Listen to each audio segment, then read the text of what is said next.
काय हो, तर वारी म्हणजे आषाढी कार्तिकीला वारकरी राज्याच्या नव्हे देशाच्या कानाकोपऱ्यातून विठ्ठलाच्या दर्शनाला पायी जातात ती वारी। या वारीला शेकडो वर्षांची परंपरा आहे। या वारीत कुणी गरीब नाही, कुणी श्रीमंत नाही, वारीत जातीपातीचा रंगरूपाचा भेद नाही।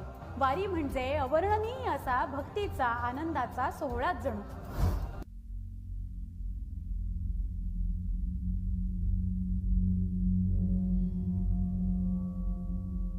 गजर माऊलीचा